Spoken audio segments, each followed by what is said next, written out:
That was 2 years ago. I was at Fairfield City Museum and Gallery. I have been really enjoying this, and I feel really lucky to be amongst these amazing people. Now, with my slide presentation, I thought I could just play it and randomly show you random slides. So that might not be possible. So these are just random slides to, in case I get really boring, you'll be really stimulated by the random slides. But they're not that random. These are all slides of projects that I've worked on in various capacities, producing, artistically directing, collaborating on, and all of the projects, all of the slides that you'll see, other people have worked on as well, because most of the work I do is in partnership and in collaboration.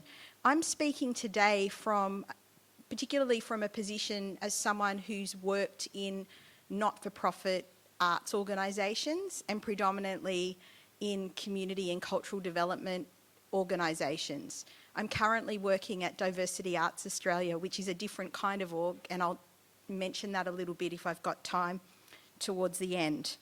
When I thought about this idea of talking about this topic, about how, my kind of arts and social change, it felt like it should be something I wrote a kind of really long kind of PhD on because it feels like it's kind of, how do I encapsulate the work that I've done in over 20 years in this way? And I also kind of started thinking about and in kind of interrogating the idea of cause and effect and the idea of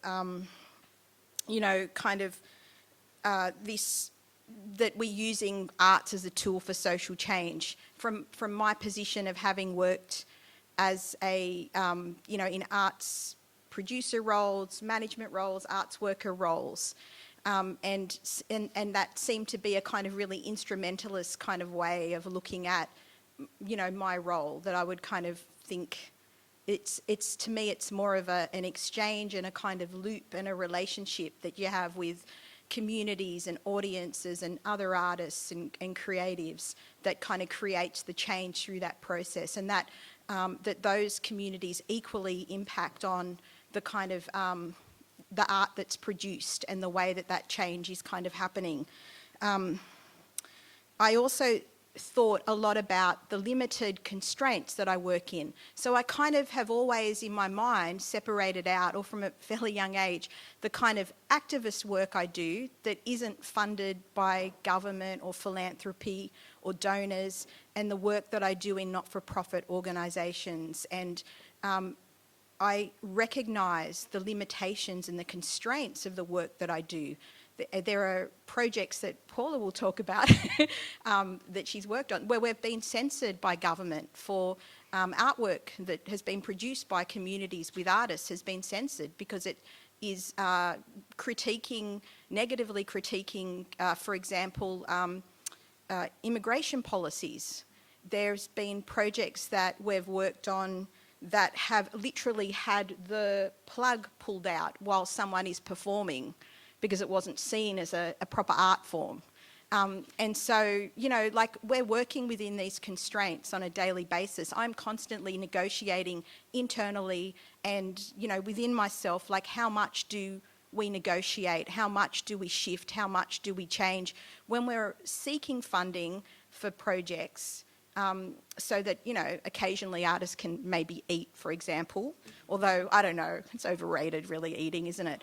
And and we can see the effects of not having funding on the recent Australia Council, kind of thing, and how outrageous that kind of was, and the impacts of that on communities.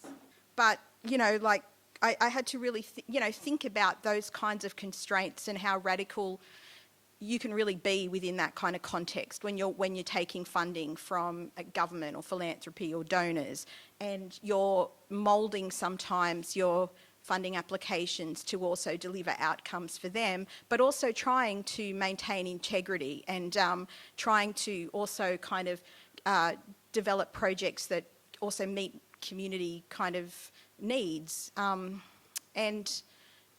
So I was thinking about all of those things, and I guess I just wanted to kind of raise them as things to kind of think about, and I also kind of mentioned that, you know, it's not just the internal negotiation, but it is that actual, you know, you've got the body here that's going to give you the funding or support, and the other partnerships and relationships that you might have. And then you've also got, you know, kind of the artists and the communities and all of those negotiations. And within communities, there are gatekeepers. There are all sorts of what I call landmines. And so there's also that kind of constant negotiation. And within that, I guess we never control the outcomes. I don't kind of, you know, like we know how well, you know, the politics have gone in countries where they've said, we have got a radical idea, we're going to impose this on this country or community or nation, and it always turns out so well, doesn't it?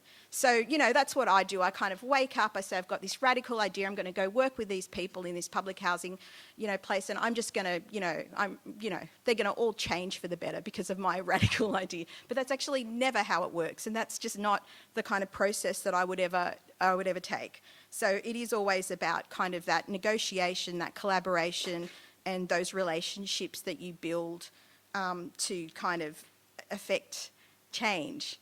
And yeah, I think, you know, cause and effect are not separate. As someone was saying, even if we have greater culturally diverse representation on Neighbours, it's not necessarily something that I'm going to kind of want to watch. So, okay, so I've got a really short period of time.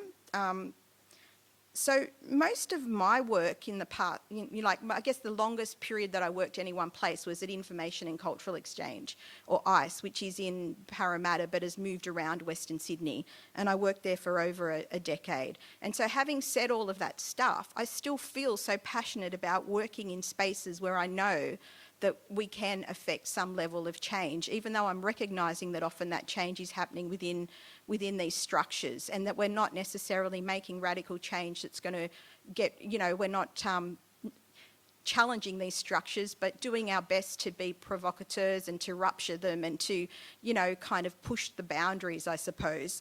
At ICE, I really focused on developing infrastructures, so kind of structures that could create the conditions for communities to own stuff, to be able to be the managers of their own projects, to have the resources and the support they needed to determine what it was they wanted to do on their own terms. And the way that I did that, I guess, always in collaboration, it feels weird saying I sometimes, but you know, was through developing things like Switch Digital Arts Centre back in the day when technology was so difficult and expensive and inaccessible, and, you know, kind of creating projects and training and, in, you know, kind of in music, in screen, and also kind of mentorships and a whole range of things that actually have resulted in a lot of amazing outcomes for communities. And Arab Film Festival is a good example because we have great representation of Arabs in the media, just not the representation that comes from our community. And so that was about, you know, being able to tell stories that went beyond that on our own terms and share those stories broadly. But I'm going to go quickly through these beautiful images. And while I'm very quickly, now in my role at Diversity Arts Australia, we've been working on a range of things, but one is futuring, so bringing artists together to imagine a future in 2030 where the arts is truly culturally diverse. And again, that's about artists setting the agenda rather than just responding to agendas that are set for them. I hope that kind of gives you a bit of a feel.